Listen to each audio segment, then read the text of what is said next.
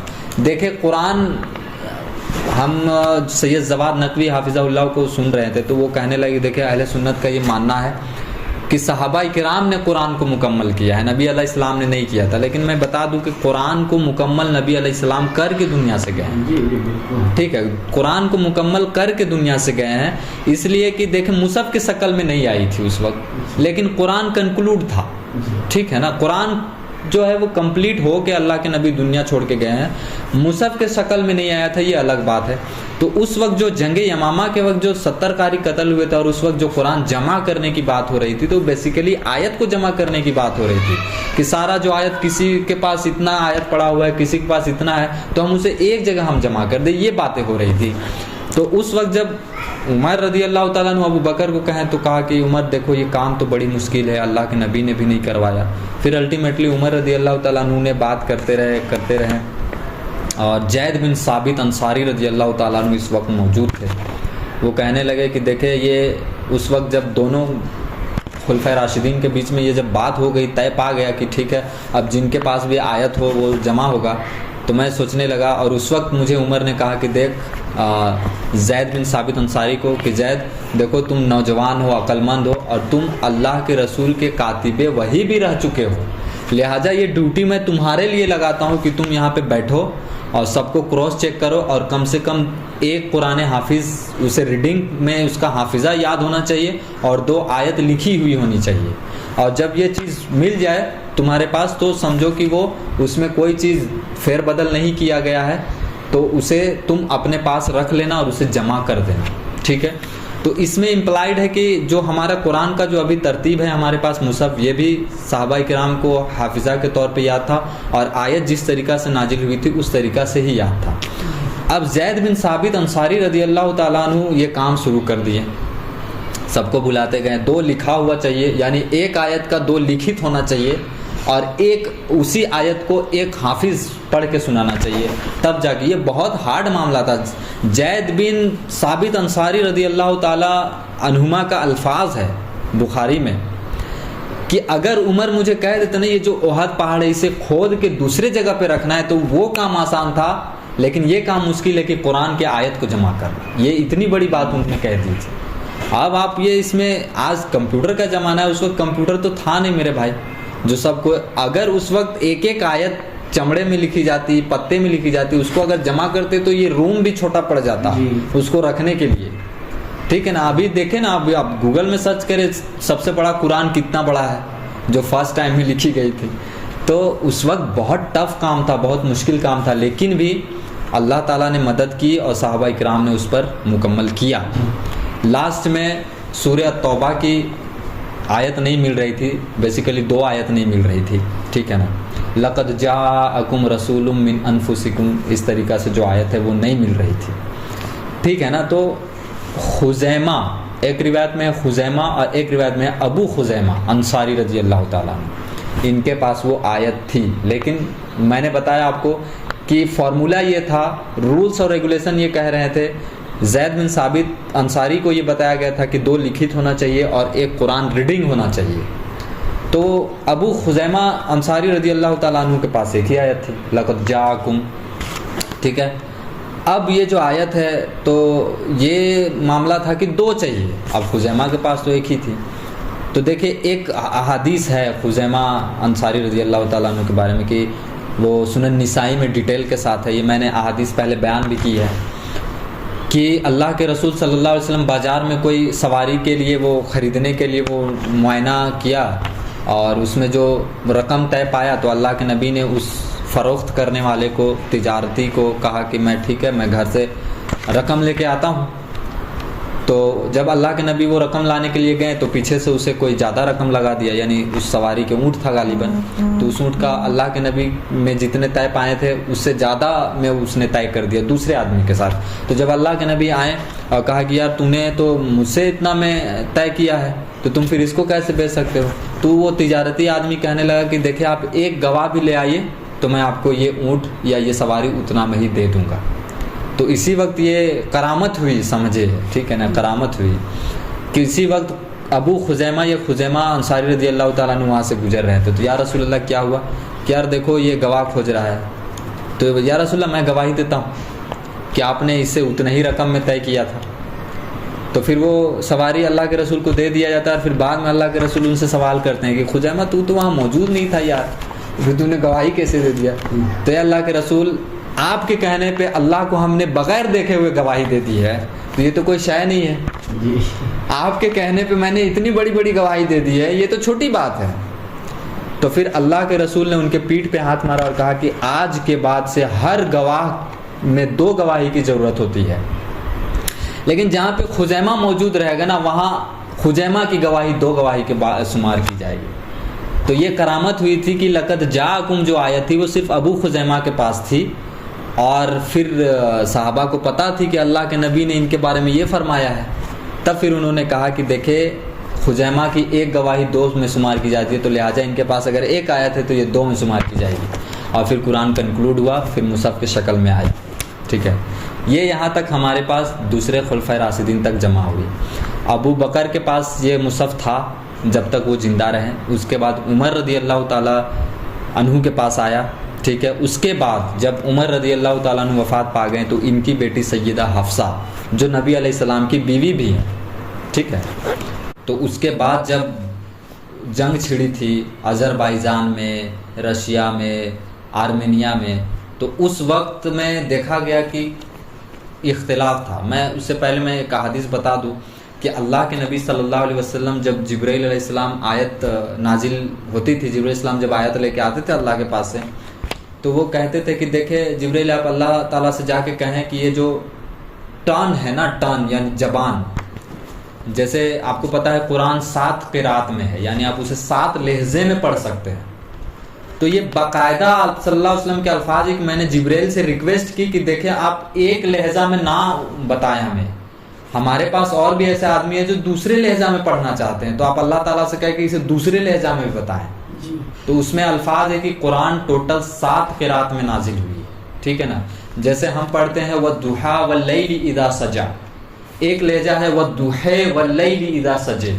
اس طریقے سے مختلف 7 قرات ہے، ٹھیک ہے نا. جو افریقہ کے ایک علماء ہے، نام مجھے نہیں آ رہا ہے، وہ قاری ہے اور وہ دوسرے لہجہ سے پڑھتے بھی ہیں. ایون آپ نے بھی ہمیں بتایا تھا کہ آپ کے گاؤں میں بھی کوئی آئے تھے اور دوسرے لہجہ سے پڑھے تھے، تو لوگ ان پر تبرہ کرنے لگے تھے. پھر انہوں نے اس چیز کو ڈیٹیل سے بتایا کہ دیکھیں قرآن 7 قرات میں ہے، تو پھر انہوں نے مان بھی لیا تھا. تو قرآن 7 قرات میں ہے. تو جب اس وقت عثمان رضی اللہ تعالیٰ عنہ کے زمانے میں جب جنگ ہو رہی تھی تو اس میں دیکھا جا رہا تھا، ایک آدمی کہہ رہا تھا کہ یار قرآن ایسے نہیں پڑھا جاتا ہے، قرآن ایسے پڑھا جاتا ہے، یعنی لہجے میں اختلاف تھا. بلکہ اتنا معاملہ پہنچا کہ تلواریں نکل آئی تھی. تو عثمان کے پاس سے ایک آدمی آیا اور بتایا رضی اللہ تعالیٰ عنہ مجمعین کہ عثمان رضی اللہ تعالیٰ عنہ اے امیر المومنین، بات ایسا ہے کہ قرات میں اختلاف ہو رہی ہے، تو لہٰذا ہم چاہتے ہیں کہ آپ اس قرات والا جو اختلاف ہے اس معاملہ کو ڈیلیوٹ کر دے، ختم کر دے، ٹھیک ہے. تو عثمان رضی اللہ تعالیٰ عنہ نے پھر وہ مصحف منگوائے. کون سا مصحف؟ جو ابو بکر اور عمر اور زید بن ثابت انصاری صحابی جو ہے وہ مل کے جمع کیے تھے، اور سیدہ حفصہ کے پاس تھا. سیدہ حفصہ رضی اللہ تعالیٰ عنہ کے پاس سے وہ مصحف منگائی گئی، اور وہ مصحف عثمانی. اچھا، وہ مصحف عثمانی اس لیے نہیں کہا جاتا کہ عثمان رضی اللہ تعالیٰ نے جمع کی تھی، یہ تو مصحف پھر ابو بکر یا عمر ہونا چاہیے تھا. بیسیکلی مصحف عثمانی کیوں کہا جاتا ہے وہ میں آپ کو بتا دیتا ہوں. دمشق، ترکی میں دمشق جو ہے نا، دمشق کے ایک رائٹر ہے عثمان طاہا. اب یہ بھی ایک سمجھے کہ کارنامہ ہے اللہ تعالیٰ کا، ایک سمجھے کہ کرامت ہے کہ ان کا بھی نام عثمان ہے اور ان کا بھی نام عثمان تھا، تیسرے خلفائے راشدین کا. تو اس زمانہ میں جب عثمان رضی اللہ تعالیٰ نے مصحف منگائے اور باقی جو قرات انہوں نے نوٹ کیا تھا، اس قرات کو حکم دیا کہ باقی جو اس قرات کے علاوہ کوئی قرات ہے تو اسے جلا دیا جائے، اور اس قرآن جو اس قرات میں جو ابھی ہم لوگ پڑھتے ہیں اس قرات میں اسے کاپی کیا جائے اور سب میں ڈسٹریبیوٹ کیا جائے، سب میں بانٹا جائے. اب یہ قرات اسٹیبلش کیا جائے، ٹھیک ہے. تو وہ قرات اسٹیبلش ہو چکی ہے. ابھی بھی 90% جو اوریجنل قرات ہے وہ اسی وقت سے، حالانکہ کوئی بدل کے قرات پڑھتا ہے اس پر کوئی شرعی گرفت نہیں ہے کیونکہ نازل ہی اس لیے ہوا ہے، ٹھیک ہے نا. لیکن جب دیکھیں فعلیکم من سنتی و سنت خلفائے راشدین المہدیین کے تحت ہمیں یہی قرات پڑھنی چاہیے، ٹھیک ہے نا. تو اس کے بعد وہ قرآن وہاں سے جمع ہوا. پھر قرات جو اسٹیبلش تھی، قریش والا جو قرات تھا جو نبی علیہ السلام پہ فرسٹ بار وہی نازل ہوئی تھی، وہ قرآن اسٹیبلش ہوا، وہ قرات اسٹیبلش ہوا، وہی مختلف جگہ میں پہنچا، آج تک ہمارے پاس پرنٹنگ پریس کے ذریعے پہنچ رہا ہے. اب یہ جو ہم لوگ عثمان طاہا کی جو ہم نے بات کی تھی، دمشق کا ایک رائٹر ہے، انہوں نے یہ کمال قرآن اپنے ہاتھوں سے لکھا ہے، ٹھیک ہے. وہ کمال قرآن اس لیے، قرآن تو پہلے نازل ہوا ہے، لیکن یہ جو رائٹر ہم اس لیے کہہ رہے ہیں کہ جو 15 لائن جو پڑھتے ہیں نا، جو حافظ لوگ یوز کرتے ہیں، جس کے ہر صفحے پہ وہ آیت ختم ہو جاتی ہے، ٹھیک ہے نا، یہ عثمان طاہا نے پہلی بار لکھی ہے، ٹھیک ہے نا. اور عثمان طاہا کو ہائر کیا تھا سعودی گورنمنٹ نے اور اس قرآن کو لکھوایا تھا کہ آپ ایسا قرآن لکھے جو ہر مصحف پہ وہ ختم ہو. اور کیا انہوں نے کمال لکھا ہے، ہر صفحہ میں آیت مکمل ہوتی ہے، اور نہ کسی جگہ میں فونٹ ایسا لگتا ہے کہ کوئی چوڑا ہے یا موٹا یا پتلا ہے. مطلب سب کا برابر ٹیکسٹ سائز ہے اور باقی کا چیز سارا چیز نارمل ہے، اور قرآن کا جو آیت ہے وہ ہر مصحف پہ ختم ہو جاتا ہے. حفظ کرنے کے لیے بھی آسان. ہاں حفظ کرنے کے لیے بھی آسان ہے، جو ابھی ہمارے مدارس میں چلتے ہیں. تو عثمان طہا کا وجہ سے ہی یہ مصحف عثمانی کہا جاتا ہے. یہ مصحف عثمانی خلافہ راشدہ کے لیے نہیں کیا کہا جاتا ہے، ٹھیک ہے نا، کیونکہ انہوں نے اس کو ترتیب وار دی ہے کہ ہر صفحہ میں وہ آیت مکمل ہوتی ہے، اسی لیے مصحف عثمانی کہا جاتا ہے، ٹھیک ہے. اور یہ جو عثمان طہا جو جس ترتیب سے وہ لکھے ہیں وہ 3 طریقے سے قرآن چھپتے ہیں، ایک گرین بائنڈنگ میں، ایک بلو بائنڈنگ میں اور ریڈ بائنڈنگ میں. گرین بائنڈنگ میں ہم لوگ یہاں انڈیا میں، پاکستان میں، بنگلہ دیش میں چلتا ہے. ریڈ بائنڈنگ میں آپ کا ٹرکی میں چلتا ہے، اور بلو بائنڈنگ میں سعودی میں چلتا ہے، جو قرآن ہم لوگ کو ملتا بھی ہے حج کرنے جانے کے وقت. تو یہ قرآن ایسے پہنچا ہے، ٹھیک ہے، اس میں کوئی بھی زیر جبر بھی مختلف نہیں ہے. اگر آپ کو کہیں پہ زیر جبر کا مختلف آتا ہے تو سمجھے کہ وہ قرات کی وجہ سے ہے. وجوہے، اب وجوہے میں جو قرات میں وجوہا میں ہم جبر یا کھڑا لگا رہے ہیں تو وجوہے میں وہ بدل جائے گی، ٹھیک ہے نا. تو اس طریقہ سے ہے، تو وہ بدلی ہوئی چیزیں نہیں ہے، وہ 7 قرات میں آلریڈی نازل ہوئی ہے. اس سے معنی یا کچھ اس کا جو ترجمہ یا تفسیر ہے اس میں کوئی فرق نہیں پڑتا، ٹھیک ہے نا. تو اس چیز کو آپ نوٹ کر لیں. اور دوسرا چیز رہی سوال کاتب وحی کے بارے میں، تو کاتبی وحی کے بارے میں ایک زندہ جیتا جاگتا ایک مثال ہے. اس وقت میں بہت سارے ایسے کاتب وحی تھے اس وقت میں جو مرتد ہو گئے تھے. ایک عیسائی تھا جو مسلم بنا تھا اور اللہ کے رسول نے انہیں کاتب بھی رکھ لیا تھا. یہ بخاری مسلم میں حدیث مل جائے گی، بہت دردناک حدیث ہے، آپ اسے پڑھیں. ہم نے ویڈیو میں تو ساری چیز لگا دینی ہے، بغیر ریفرنس کا تو ہم نے کوئی ویڈیو اپلوڈ نہیں کرنی ہے. تو کاتب وحی جو تھے اس وقت قرآن، بلکہ آل عمران اور سورہ نساء انہوں نے لکھا تھا، وہ کاتب وحی.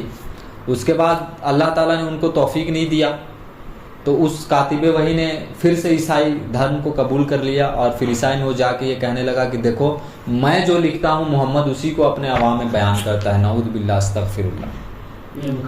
ہاں یہ بخاری مسلم اور بھی دیگر کتب میں، بلکہ دیگر میں تو یہ الفاظ نقل ہوئے ہیں کہ جب یہ بات اللہ کے نبی نے سنی تو ان کے زبان سے، اللہ کے نبی کے زبان سے الفاظ نکلے کہ اگر یہ مر جائے گا تو زمین اس کی لاش کو قبول نہیں کرے گی. ہاں تو اس وقت پھر بخاری کے الفاظ ہے کہ عیسائی پھر اسے دفنائے. ان کے ہاں جلانے والا معاملہ نہیں ہے، دفنانے والا معاملہ ہے. تو جب اسے دفنائے تو دیکھے کہ صبح میں وہ لاش باہر نکل گئی. صبح میں لاش باہر نکل گئی تو پھر سے انہوں نے قبر کھودی اور پھر سے دفنایا، تو پھر سے وہ اگلے دن باہر نکل گئی تھی. تو وہ چیما گویا کرنے لگے کہ دیکھے یہ اللہ کے نبی جو محمد ہے اسے اس نے ایسا کہا، اسی لیے اس کے اپنے صحابہ یہ کام کر رہے ہیں کہ اسے قبر سے باہر نکال کے پھینک دیتے ہیں. تو دن دہاڑے بہت جتنا ہو سکے ان لوگ سے اتنا زیادہ گڈھا کیا جاتا ہے قبر کو، اور اس میں پھر دفنایا جاتا ہے. لیکن یہ معاملہ پھر سے اگلے دن ہو جاتا ہے کہ قبر سے وہ باہر نکل جاتا ہے. پھر وہ لوگ کو یہ بات سمجھ میں آ جاتی ہے کہ اس نے جو اللہ کے نبی پہ تہمت لگائی ہے اس کا نتیجہ ہے، تو پھر اسے اس کی لاش کو اسی زمین میں چھوڑ بعد میں پتہ چل جاتا ہے. ہاں پھر بعد میں اسے پتہ چل جاتا ہے. تو کاتب وحی کا انجام جو ایسا دیکھتا ہو اپنی آنکھوں سے، وہ کبھی اس چیز کو کر سکتا ہے، اس غلط کام کو، کہ جب اللہ کے رسول آیت پڑھ رہے ہوں اور زیر جبر، اس وقت تو زیر جبر ہوتا نہیں تھا، وہ مفہوم کو یا آیت کو چینج کر دے؟ ایسا ہو سکتا ہے؟ ہو ہی نہیں سکتا ہے. مثلاً اگر سعودی میں کوئی چوری کی سزا ہاتھ کٹتے ہوئے دن دہاڑے عوام میں دیکھ لے تو کوئی ضرورت کرے گا کہ وہ چوری کرے؟ تو یہی معاملہ ہے، ٹھیک ہے نا. تو یہ قطعی نہیں تھا کہ قرآن میں کوئی زیر جبر ڈکشنری کا وہ فرق ہے یا غلطی ہے، کبھی نہ یہ ہوا ہے اور نہ ہوگا، کیونکہ اللہ تعالیٰ کا وعدہ ہے کہ وَإِنَّا لَهُ لَحَافِظُونَ، اور قرآن کو ہم ہی حفاظت کرنے والے ہیں، ٹھیک ہے نا. میں نے ایسے علماء کو دیکھا جو مدرسہ سے نکلتے ہیں حافظ بن کے، اور یہ اپنے آپ کو بڑے شان سے پڑھتے. بخاری مسلم ہم نے یاد کر لیا ہے، پورا قرآن کی تفسیر ہم نے یاد کر لیا. جب ان سے کچھ پوچھا جائے، ایون نماز کے بارے میں ان کے سے ترجمہ پوچھے تو ترجمہ بھی نہیں آتا، ٹھیک ہے نا. تو دیکھیں نبی امی کیا ہے، ٹھیک ہے نا. نبی امی کن معنوں میں ہے؟ تو میں بتا دوں کہ نبی امی ان پڑھ کے معنوں میں کبھی نہیں ہے، ٹھیک ہے نا. امی کا عربی زبان میں اگر امی کوئی کہا جائے تو امی کا مطلب یہ ضرور ہے کہ امی کا مطلب ان پڑھ ہوتا ہے. لیکن اگر نبی علیہ السلام کے ریفرنس میں یا کانٹیکسٹ میں آئے اس بات کی نبی علیہ السلام امی ہے، تو یہ قطعی نہیں مقصد ہے کہ نبی اسلام ان پڑھ تھے. ٹھیک ہے نا. اس کا ریزن یہ ہے کہ میں پہلے وہ آیت بتا دیتا ہوں. اعوذ باللہ من الشیطان الرجیم. الذین یتبعون الرسول النبی الامی الذی یجدونہ مکتوبا عندہم فی التوراۃ والانجیل. ٹھیک ہے نا. اس کے آگے اور بھی آیت چلتی ہے لمبا, وہ میں بتا دیتا ہوں کہ یہ لوگ اتباع اس رسول کی کرتے ہیں جو امی ہے. ٹھیک ہے نا. جو امی ہے اس کی اتباع کرتے ہیں, اور یہ اس نبی کا جو تذکرہ ہے یہ اپنے انجیل اور تورات میں بھی پاتے ہیں. یعنی پہلی جو الہامی کتاب تھی جیوس اور کرسچن کی, یہ اس میں بھی پاتے ہیں, اور اس نبی کی یہ اتباع کرتے ہیں. اور یہ نبی ان کو صحیح چیز کا حکم دیتا ہے, برے کاموں سے. یہ آگے اس طریقے سے چلتی ہے کہ صحیح چیز کا حکم دیتا ہے, برے کاموں سے روکتا ہے, ان سے محبت کرتا ہے. ٹھیک ہے نا. ان کی رہنمائی فرماتا ہے ہر چیز میں. یہ آیت اسی طریقے سے کنٹینیوسلی چلتی ہے. تو اللہ نے نبی علیہ السلام کو کہا کہ یہ اس نبی کی پیروی کرتے ہیں جو امی ہے. اب امی دیکھیں, اب اسی کانٹیکسٹ میں مفتی طارق مسعود صاحب حفظہ اللہ نے کہنا شروع کر دیا کہ دیکھیں ہمارا شان, بیسیکلی یہ شان بیان ہو رہی تھی.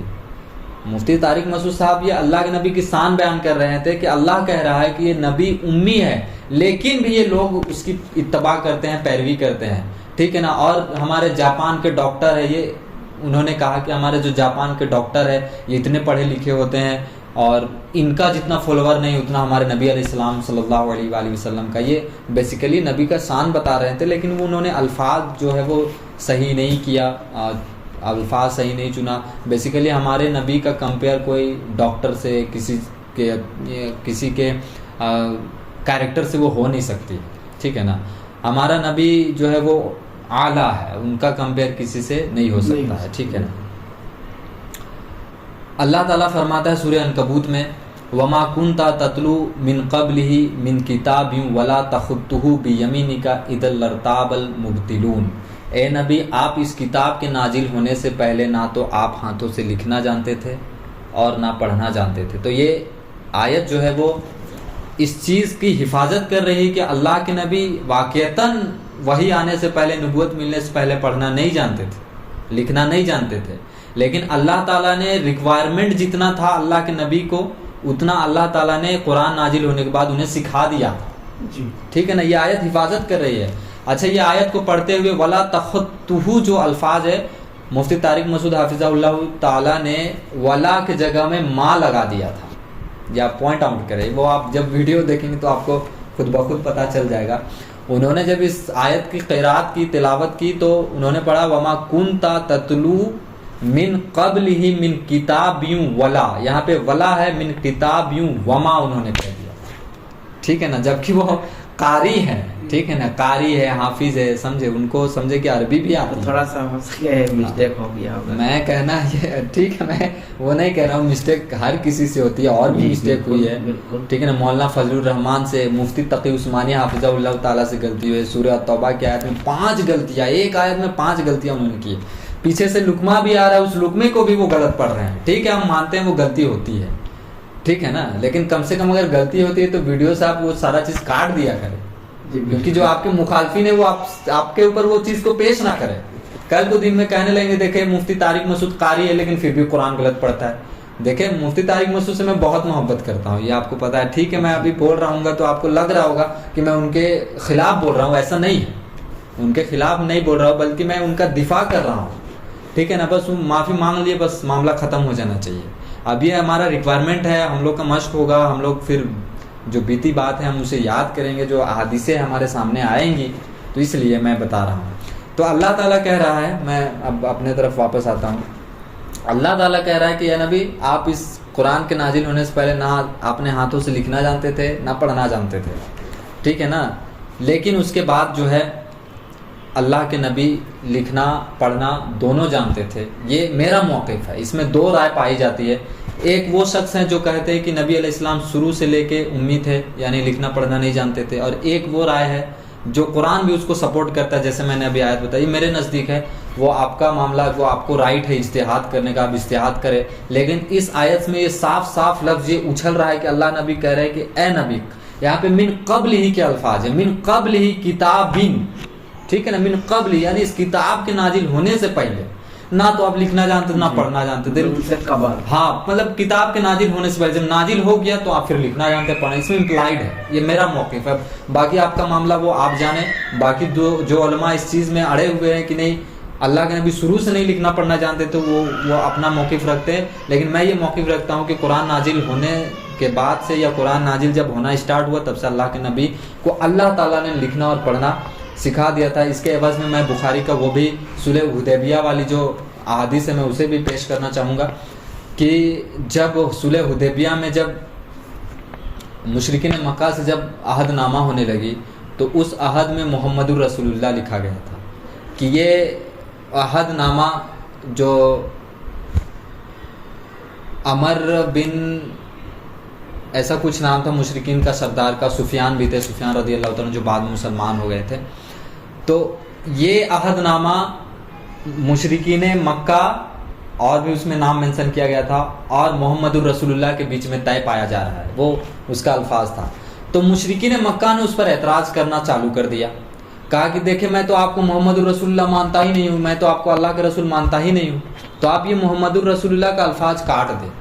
تو اللہ کے نبی نے کہا کہ علی ٹھیک ہے, محمد الرسول اللہ کی جگہ میں محمد بن عبداللہ لکھ دو, ٹھیک ہے نا, یعنی عبداللہ کے بیٹے, اللہ کے رسول نہیں, عبداللہ کے بیٹے لکھ دو. تو حضرت علی رضی اللہ تعالیٰ عنہ کہنے لگے کہ اللہ کے رسول میں اس نام کو میں نہیں کاٹوں, یہ محبت کے طور پہ تھا, یہ نافرمانی نہیں تھی, ٹھیک ہے نا. تو اللہ کے نبی کہنے لگے کہ ٹھیک ہے مجھے بتاؤ کہاں پہ ہے وہ میں کاٹ دیتا ہوں.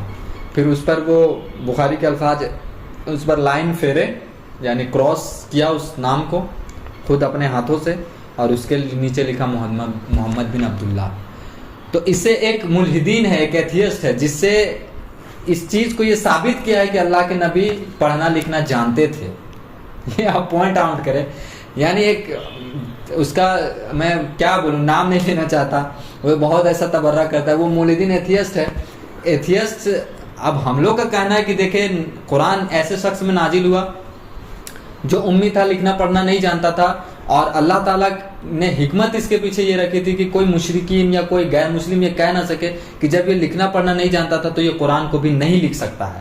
اس وجہ سے اللہ تعالیٰ نے پہلے انہیں لکھنا پڑھنا نہیں سکھایا تھا, ٹھیک ہے نا, تاکہ یہ اعتراض نہ ہو سکے کہ کہیں محمد صلی اللہ علیہ وسلم خود سے ہی یہ قرآن لکھ لیے ہو نعوذ باللہ اور لا کے عوام میں پیش کر دیا ہو. یہ ایک حکمت تھا, ٹھیک ہے. تو اس چیز کو ایتھیسٹ پیش کرتے ہیں کہ دیکھیں یہ جو مسلمان ہیں یہ جھوٹ بولتے ہیں, ان کے نبی پڑھنا بھی جانتے تھے. دیکھیں صلح حدیبیہ کے موقع پہ اپنا نام انہوں نے خود اپنے ہاتھوں سے لکھا ہے, انہوں نے یہ پروو کیا ہے, ٹھیک ہے. تو یہ بہت بڑی بات ہے اور یہ دلیل ہے. میرا موقف یہ ہے کہ اللہ کے نبی پہلے نہیں جانتے تھے پڑھنا لکھنا, لیکن قرآن نازل ہونے کے بعد وہ پڑھنا لکھنا جانتے تھے. یہ صلح حدیبیہ کی حدیث ہے, ٹھیک ہے. بخاری میں الفاظ یہ ہے کہ ان کے ہینڈ رائٹنگ اتنی اچھی نہیں تھی, ٹھیک ہے نا, لکھنے میں. تو بھائی میرے جب کوئی نیا چیز سیکھا ہو, یعنی سوچے کہ 40 سال میں اللہ کے رسول کو نبوت ملی ہو اور 40 سال میں وہ لکھنا اسٹارٹ کرے, تو کوئی بندہ کتنا بہتر لکھ لے گا, ٹھیک ہے نا. اور اس میں میں ایک اور بھی دلیل دینا چاہتا ہوں, یہ جو صلح حدیبیہ کے بعد تمام سرداروں کو جو خطوط لکھے گئے تھے, ٹھیک ہے نا, وہ خطوط اللہ کے نبی نے سارے خطوط تو دوسرے سے نہیں لکھوائے ہوں گے, پھر اللہ کے رسول نے خود مہر بھی بنوا لی تھی, مہر بنوائی تھی نا جی, جس میں لکھا ہوا تھا اللہ, رسول اور محمد. وہ مہر آپ کو نیٹ میں بھی مل جائے گی. جو مہر عثمان کو لاسٹ میں ملی تھی رضی اللہ تعالیٰ عنہ, اور انہوں نے کنواں میں گر گیا تھا ان سے دھوکہ سے, انہوں نے پورا کنواں چھان مروا دیا تھا لیکن وہ مہر نہیں ملی. سعودی گورنمنٹ پھر سے ادھر جو سعودی اسٹیبلش ہوئی ہے اس کے بعد بھی کنواں کو پھر سے کھودوائے اس مہر کو ڈھونڈنے کے لیے, وہ مہر کو اللہ تعالیٰ نے گھما دیا تھا. تو یہ دلیل ہے کہ اللہ کے رسول بعد میں لکھنا پڑھنا سیکھ گئے تھے, ٹھیک ہے نا, کیونکہ رومن امپائر, پرشین امپائر کو خطوط لکھے گئے تھے کہ میں اللہ کا رسول ہوں اور تم اب اس دعوت حق کو قبول کر لو, اس طریقے سے خطوط لکھے گئے تھے.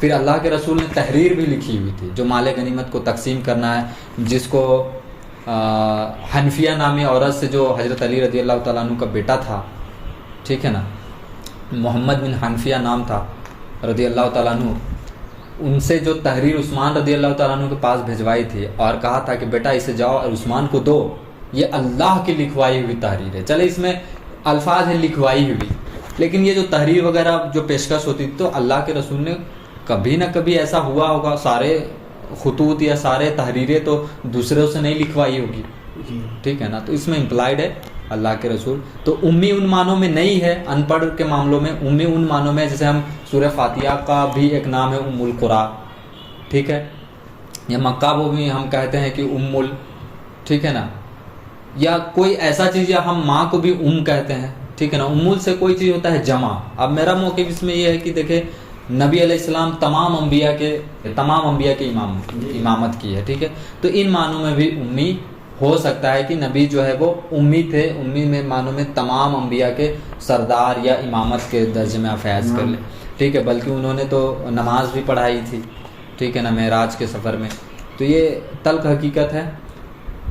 At the end of the day ہمارے فیور میں ہی فیصلہ ہوتا ہے, ٹھیک ہے نا. میں نے ابھی بتایا ایتھیسٹ کے بارے میں, انہوں نے اس چیز کو ثابت کیا ہے کہ اللہ کے نبی لکھنا پڑھنا جانتے تھے. میں اس وقت اس ویڈیو کو دیکھ کر میں بہت گھبرا گیا تھا. بعد میں نے تحقیق کی تو اس بات کا پتہ چلا کہ اللہ تعالیٰ تو خود آیت میں حفاظت کر رہا ہے, کہہ رہا ہے کہ اے اللہ کے نبی آپ نہ اس قرآن کے نازل ہونے سے پہلے لکھنا جانتے تھے نہ پڑھنا جانتے تھے. تو اللہ تعالیٰ سے دعا ہے جتنی بھی بات کہی گئی اللہ تعالیٰ ہمارے دلوں میں راشق فرمائے اور کہنے سننے سے زیادہ عمل کی توفیق عطا فرمائے. اور اس میں کسی بھی, یا ہمارا جو اس ویڈیو کو ریکارڈنگ ہو رہی ہے, یا ہمارا خود جو اس میں سوال کرنے والے یا جواب دینے والے ہیں, اس میں کنہیں کا بھی یہ مقصد نہیں تھا کہ مفتی طارق مسعود پر تبرہ کیا جائے, زرہ کیا جائے, ان کو گالیاں دیا جائے, نعوذ باللہ. دیکھیں کوئی بھی شخص جو ہے وہ جان بوجھ کے غلطی نہیں کرتا ہے, ان کا بھی کوئی ایسا مقصد نہیں تھا. اللہ کے رسول کے شان میں ہی وہ مجلس رکھے تھے, وہ الفاظ کا چناؤ ایسا ہو گیا کہ وہ عوام کو برداشت نہیں ہوا, بلکہ مفتی طارق مسعود حافظہ اللہ کو قتل کی دھمکی بھی ملی. بلکہ انڈیا نیوز میں بھی اسے دکھایا گیا کہ دیکھیں مولانا ایک ہے پاک کے مولانا کا سر تن سے جدا, اس طریقہ سے ہیڈ لائن دیے گئے. میں اس سب چیزوں کے خلاف ہوں, ٹھیک ہے. اور انہوں نے معافی بھی مانگی, انہوں نے معافی مانگی, 2 بار معافی مانگی, ٹھیک ہے. اب باقی ان کا اور اللہ کا معاملہ, بالکل ٹھیک ہے نا. وہ اب معافی مانگی, ٹھیک ہے. ایک شیعہ عالم نے کہا کہ نہیں انہیں روزے رسول میں جا کے معافی مانگنی چاہیے, ٹھیک ہے. اب ان کا اجتہاد ہے, ان کا معاملہ ہے, وہ اللہ کا معاملہ اور ان کا معاملہ, ٹھیک ہے نا. تو وہ ہم انہیں پہ چھوڑتے ہیں. اللہ تعالیٰ ہمارے دلوں سے سارے گناہ کو معاف کر دے. اگر ہمارے منہ سے کوئی غلط بات نکل گئی ہو, کوئی جذبات میں کوئی غلط بات نکل گئی ہو, تو ہمارے دلوں سے ہی معاف کر دے. وآخر دعوانا ان الحمد للہ رب العالمین وصلی اللہ علی نبی الکریم وعلی آلہ واصحابہ اجمعین الی یوم الدین.